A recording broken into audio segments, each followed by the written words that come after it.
Hello friends, मैं शिवांजलि और आज हम इस वीडियो में फिर से नए आईपीओ के बारे में बात करेंगे जो आने वाला है 9 अक्टूबर को, और जिसका नाम है Canara Robeco asset management company.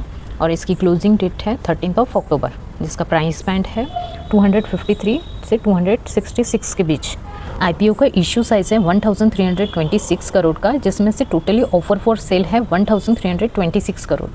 ये थी आईपीओ की ब्रीफ डिटेल। अब हम देखते हैं कंपनी का overview. Canara Robeco asset management company India की दूसरी सबसे पुरानी एसेट मैनेजमेंट कंपनी है।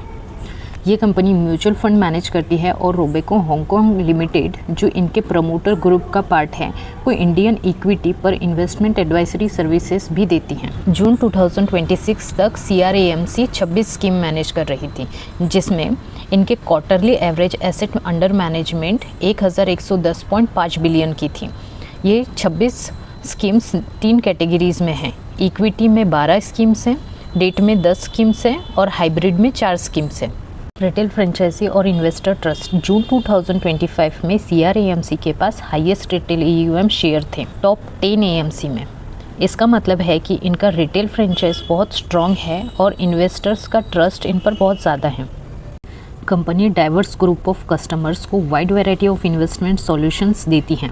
ये range of mutual fund offer करती है ताकि इन्वेस्टर्स अपने फाइनेंशियल नीड्स और गोल्स को अचीव कर सकें। ये था कंपनी का बिजनेस मॉडल और ओवरव्यू। अब हम देखते हैं कंपनी के की हाइलाइट्स।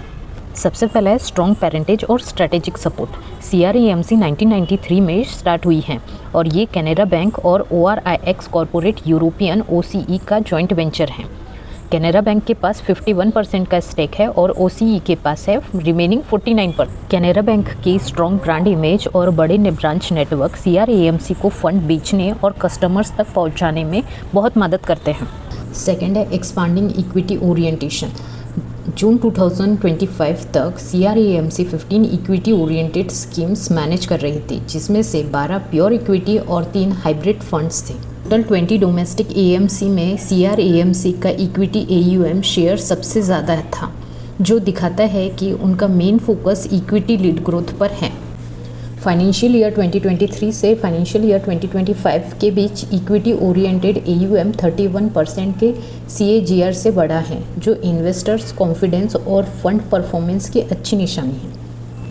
थर्ड है pan India distribution network. CRAMC का पूरे भारत में मल्टी चैनल डिस्ट्रीब्यूशन नेटवर्क बहुत मजबूत है, जिसमें 52,343 डिस्ट्रीब्यूशन पार्टनर्स हैं। ये डिस्ट्रीब्यूशन कुछ इस तरह है। कैनरा बैंक में 8% है, 44 अदर बैंक्स में है 4.2%, 548 नेशनल डिस्ट्रीब्यूटर्स में है 27.7%, 51,750 म्यूचुअल फंड डिस्ट्रीब्यूटर्स में 33.5%। इंडिविजुअल इन्वेस्टर्स और SIP का बढ़ता हुआ हिस्सा। AMC ने रिटेल और HNI कस्टमर्स को अट्रैक्ट करने पर फोकस किया है, इसीलिए SIP और डायरेक्ट रिटेल इन्वेस्टमेंट्स का कंट्रीब्यूशन बहुत बढ़ गया है। कंपनी की की हाइलाइट्स। अब देखते हैं कंपनी का वैल्यूएशन और फ्यूचर ग्रोथ। CRAMC के 3 बड़े फ्यूचर ग्रोथ प्रोस्पेक्ट्स हैं। पहला है well established brand, second robust parental support और तीसरा है leadership in retail and equity oriented AUM। Company के पास डिस्ट्रीब्यूशन और एक्सपर्टीज़ का फ़ायदा है। कैनरा बैंक के साथ कोलैबोरेशन करने से CRAMC को एक बड़ा और सस्ता डिस्ट्रीब्यूशन नेटवर्क मिल जाता है। OCE ORIX कॉरपोरेशन यूरोप की एक्सपर्टीज़ से कंपनी का रिस्क मैनेजमेंट सुधरता है और वो ग्लोबल बेस्ट प्रैक्टिसेस को अपनाती है। अब देखते हैं कंपनी के की फाइनेंशियल्स। सबसे पहला है revenue from operation. Financial year 2023 में रेवेन्यू फ्रॉम ऑपरेशन 204.6 करोड़ का रहा है।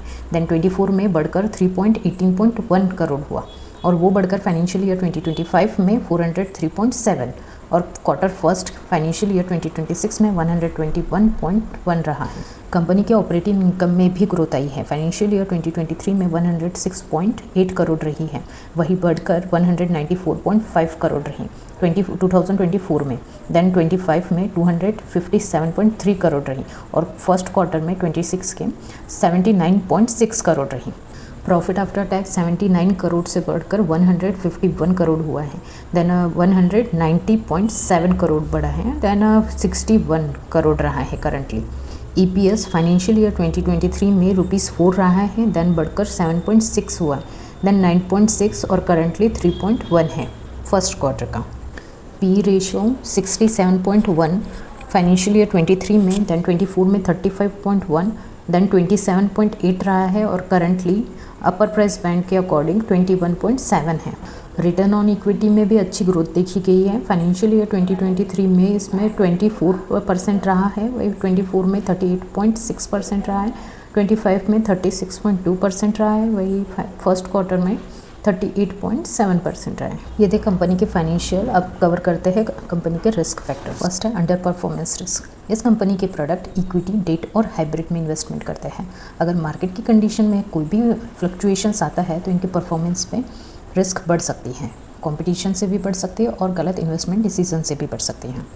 सेकेंड है मार्केट फ्लक्चुएशन। CRAMC का बिजनेस मार्केट के उतार चढ़ाव और ओवरऑल इकोनॉमिक कंडीशन से सबसे ज़्यादा अफेक्ट हो सकता है। थर्ड है डिपेंडेंसी ऑन डिस्ट्रीब्यूटर्स। अगर CRAMC एग्जिस्टिंग डिस्ट्रीब्यूटर्स के साथ रिलेशनशिप मेंटेन नहीं कर पाती है या फिर नए डिस्ट्रीब्यूटर्स को अट्रैक्ट नहीं कर पाती है तो इनका उनके बिजनेस पर एडवर्स इम्पैक्ट पड़ सकता है। फोर्थ है फेलियर टू रिटेन की पर्सनल। ये बिजनेस की मैनेजरियल पर्सनस, सीनियर मैनेजमेंट और इन्वेस्टमेंट टीम पर बहुत ज़्यादा डिपेंड करती हैं। अगर CRAMC ऐसे ज़रूरी लोगों को अट्रैक्ट या रिटेन नहीं कर पाती तो इसका उनके बिजनेस पर नेगेटिव इम्पैक्ट हो सकता है। फिफ्थ है रेगुलेटरी रिस्क। कंपनी एक स्ट्रिक्ट रेगुलेटरी रिजिम के अंदर काम करती हैं। अगर वो लीगल और रेगुलेटरी ऑब्लिगेशंस को पूरा नहीं कर पाती तो उन्हें SEBI की तरफ से रेगुलेटरी प्रोसीडिंग्स और लीगल एक्शंस का सामना करना पड़ सकता है। ये थी complete information on CRAMC IPO। ये वीडियो एजुकेशन पर्पज़ के लिए है, इसमें कोई भी इन्वेस्टमेंट डिसीजन नहीं है। अगर आपको ये वीडियो अच्छा लगा हो तो वीडियो को लाइक करें, चैनल को सब्सक्राइब करें, शेयर करें और बनी रहिए ऐसे ही और इन्फॉर्मेटिव वीडियोज़ के लिए।